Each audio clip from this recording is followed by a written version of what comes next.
Good morning, ladies and gentlemen.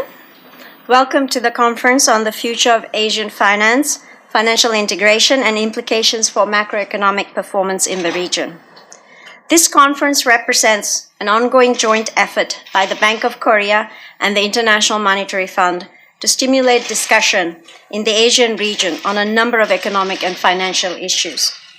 For instance, last year, the Bank of Korea and the IMF teamed up for a conference here in Seoul on the challenges to stability and growth in Asia.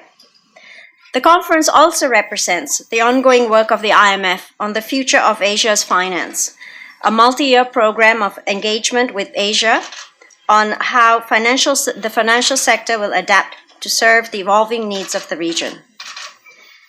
For the next day and a half, we hope to engage you on the subject of Asian financial integration.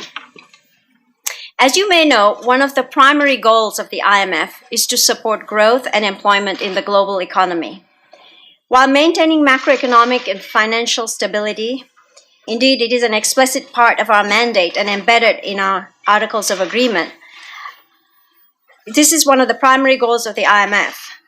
Clearly, maintaining financial stability and sustained growth is a goal and also an ongoing challenge for all of us, whether we operate at a national, regional, or global level. We can also recognize that increasing integration of financial markets is a key part of stability and growth nexus in the Asian region, and one that involves the engagement and commitment of many actors.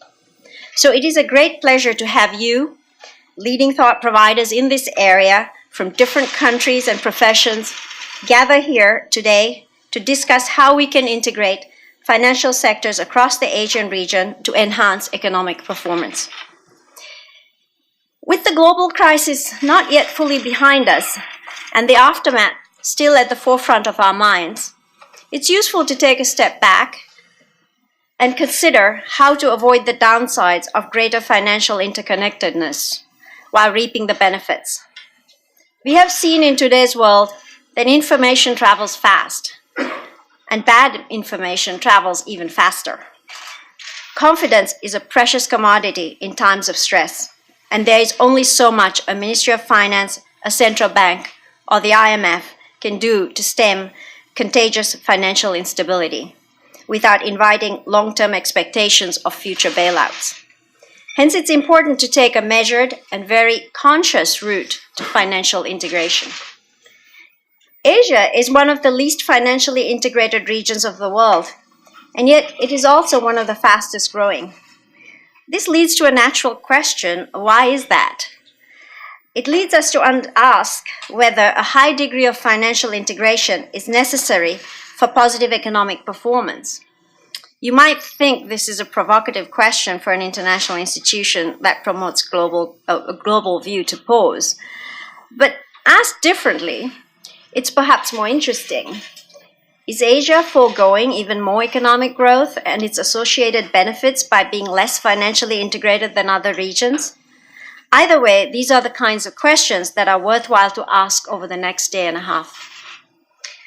To this end, we have brought together a set of distinguished experts to guide our discussions today and tomorrow. Our presenters, discussants, and panelists come from a variety of backgrounds and experiences, from academia, the official sector, the private sector, as well as the Bank of Korea and the IMF. Just as financial integration does not occur in a vacuum, it requires an assortment of savers, investors, intermediaries, and infrastructures to make it happen. Good ideas about how to do it better do not thrive without an open and inquiring discussion. Our conference will progress from examining the current situation and the state of play of financial integration in the first session, to exploring the implications for economic performance and financial stability in the second session this afternoon. We hope to end tomorrow with a candid and concrete discussion about how to get from here to there. That is, what are the actions and policies that will be needed to reap the benefits of financial integration while mitigating its costs.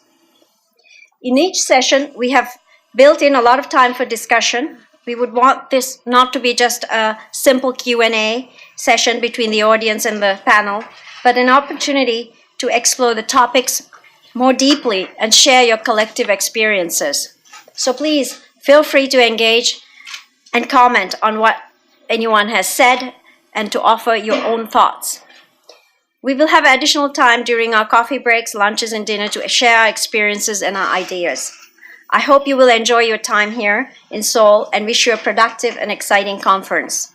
Thank you for coming, and let me again extend to you my warm welcome to each and every one of you. Thank you.